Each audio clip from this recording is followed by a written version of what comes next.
Alors, s'il vous plaît, on vient de créer notre pod avec ce qu'on appelle une approche impérative. Ça s'appelle l'approche impérative. Ça veut dire quoi? Ça veut dire, imaginons que je veux créer... Alors, imaginons que j'ai l'architecture suivante. J'ai mon pod, elle est là, ok?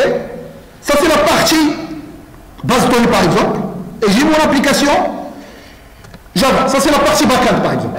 Ok? Et j'ai une partie front-end. Ok? Donc, ça c'est la partie front-end.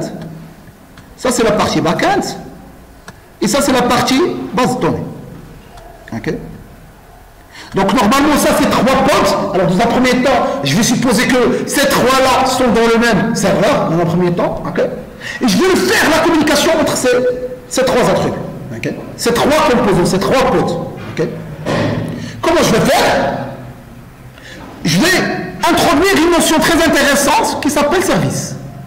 Donc, à côté de backend, je vais l'attacher avec un service. À côté de la base de données, je vais l'attacher avec un service. Ça marche? Et à côté de frontal, en haut de frontal, je vais l'attacher avec un service. Parce que frontal doit communiquer avec le client.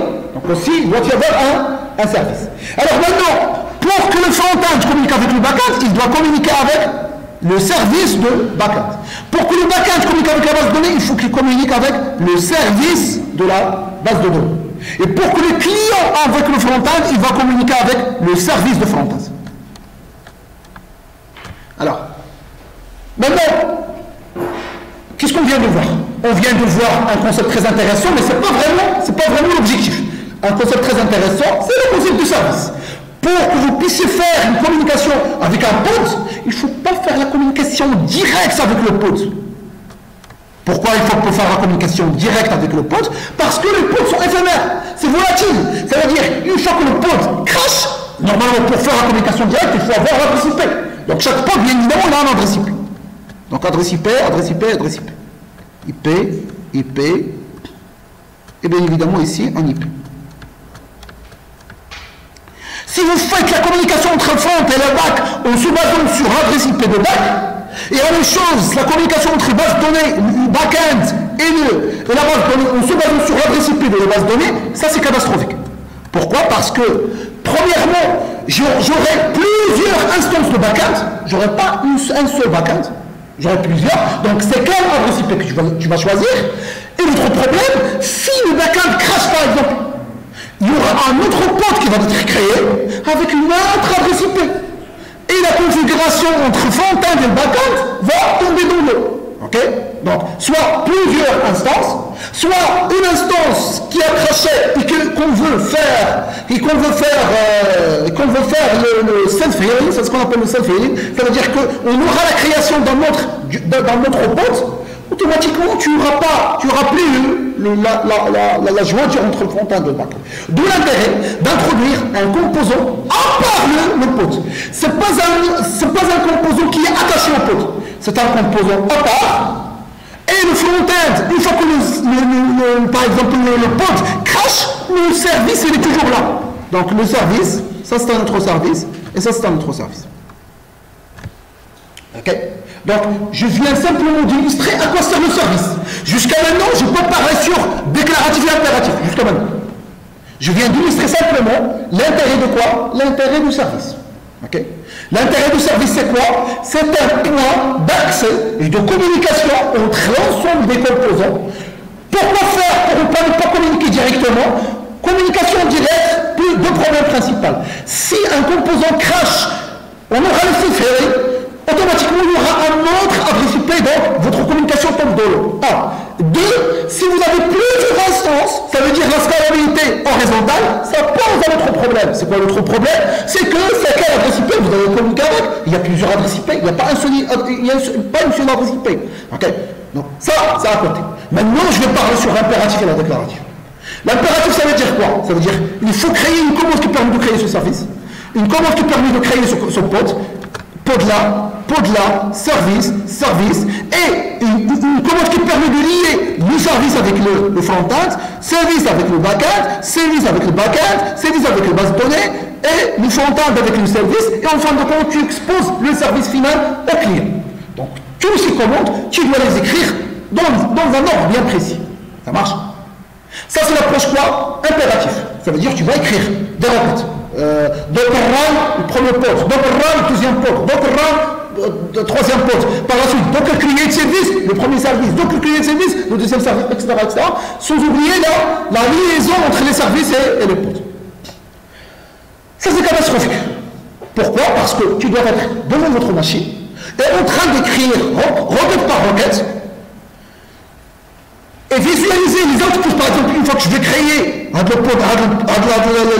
sélection de pote, je dois voir son adresse IP par exemple et l'attacher avec l'adresse IP de service et savoir c'est que l'adresse de service et rentrer, etc., etc. Ça veut dire que je dois être devant la machine, exécuter requête par requête, voir les outputs pour pouvoir adapter. Ça marche. Et chaque opération ici, c'est une requête. Ça marche. Ça, c'est l'approche impérative. Il y a une autre approche plus intéressante. Ça s'appelle l'approche déclarative. C'est quoi l'approche déclarative? C'est carrément d'écrire un fichier YAML où je ne vais pas écrire les requêtes. Non, je ne vais pas écrire les requêtes. Je vais plutôt faire quoi? Je vais simplement dire, s'il vous plaît, je veux un pote. C'est quoi le nom de pote? C'est tel pote. Et je vais lier le pote avec l'image. Je vais plutôt lier le pote avec le service. Mais est-ce que je vais écrire la requête qui permet de faire la liaison entre pote et service? Non, je ne vais pas l'écrire. Je vais simplement dire, s'il vous plaît, service, pointez sur ce pote. S'il vous plaît, le pote, pointez sur je ne sais pas quoi, etc., etc. Donc je vais faire simplement de la déclarative et non pas de la programmation. C'est très intéressant. Pourquoi c'est très intéressant? Parce que ça permet de faire copier-coller depuis l'Internet. Je vais dire, s'il vous plaît, faites-moi, je veux un YAML qui permet de lier un pote avec un service. Tu trouves la configuration, tu l'adaptes. Tu adaptes simplement l'image, par exemple, eux, ils ont fait Nginx, et vous voulez, je ne sais pas quoi, MongoDB, tu fais MongoDB. Mais la liaison entre le service et la liaison entre le service et le pote, elle est là. Okay? Elle est déjà préétablie sans faire des commandes.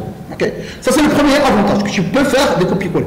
Tu peux partager avec votre ami votre expérience. Ça veut dire, vous avez créé votre infrastructure, vous pouvez, si votre ami veut créer la même infrastructure, c'est pas la peine que tu rentres chez lui, écrire requête par requête, exécuter, et attendez l'exécution de chaque requête. Éventuellement, une installation vous dirait quelques minutes. Ça veut dire que tu dois attendre quelques minutes pour pouvoir exécuter la requête prochaine, etc., etc. Donc, partage d'expérience, ça veut dire quoi? Je te donne le fichier YAML, tu exécutes le fichier YAML, chez vous, ça marche. Okay? Et le fichier YAML, il est très intelligent, Kubernetes est très intelligent. S'il y a des petits conflits, Kubernetes va pouvoir les résoudre. Okay? Donc, on pourra faire le partage de l'expérience et le cumul d'expérience, et c'est même pas la peine que je dois être devant ma machine pour pouvoir exécuter. Je peux lancer en remote, je lance l'exécution entre première installation, deuxième, troisième, quatrième, cinquième, et ça marche. Okay? Donc c'est ça ce qu'on appelle la programmation, c'est ça ce qu'on appelle pas la programmation, c'est ce qu'on appelle le déclaratif. Alors le déclaratif s'inscrit dans ce qu'on appelle infrastructure as a code. Infrastructure as a code, ça veut dire quoi? Ça veut dire la création de l'infrastructure dont les navaux ne sont pas des requêtes qui doivent être exécutées. C'est plutôt des fichiers qui doivent être exécutés. Dans le fichier, il y a plusieurs interactions sans être obligé d'apprendre par cœur les commandes qui permettent de faire les requêtes. Alors par exemple, imaginons que je veux créer l'infrastructure réseau, je vais créer un gros réseau avec sur réseau 1, sur réseau 2, sur réseau 3, le sur réseau 1 dans un switch, 2 dans l'autre switch, lier dessus tout le monde avec un routeur. Pour pouvoir faire ça, il faut rentrer dans l'interface de Cisco et créer commande par commande. Ça veut dire, si par exemple, imaginons qu'on maîtrise ces commandes. Je dois avoir un hôtel pour pouvoir faire ces commandes. Par contre, si on fait l'infrastructure as a code, qu'est-ce que je dois faire? Un gros fichier YAML qui contient, s'il vous plaît, sur réseau 1, sur réseau 2, sur réseau 3. Sur réseau 1, il y a avec le switch 1. Sur réseau 2, il y a avec le switch 3. 2. Tu runs le fichier YAML et automatiquement, votre structure réseau va être créée. Okay? D'ailleurs, ça s'inscrit dans un grand cadre qui s'appelle X as a code. Que ce soit l'infrastructure, que ce soit la configuration, ça veut dire, s'il vous plaît, ne faites plus quelque chose comme ça manuellement. On se base sur un enchaînement de plusieurs requêtes, de plusieurs commandes. S'il vous plaît, il faut le faire dans un fichier YAML et par la suite exécuter les fichiers YAML. Comme ça, je peux tracer Par exemple, si je veux par exemple savoir ce que vous avez fait par rapport à la création de votre infrastructure de réseau, c'est pas le peu que tu rentres ici, sur le premier réseau, et tu rentres dans notre interface graphique. Non, tu me donnes le fichier à moi, je lis, et je vais dire simplement qu'il y a premier sur réseau, deuxième sur réseau, troisième sur réseau. Donc même pour la documentation de ce que vous avez fait, c'est très intéressant et c'est très pertinent pour le partage d'expérience et aussi pour la documentation.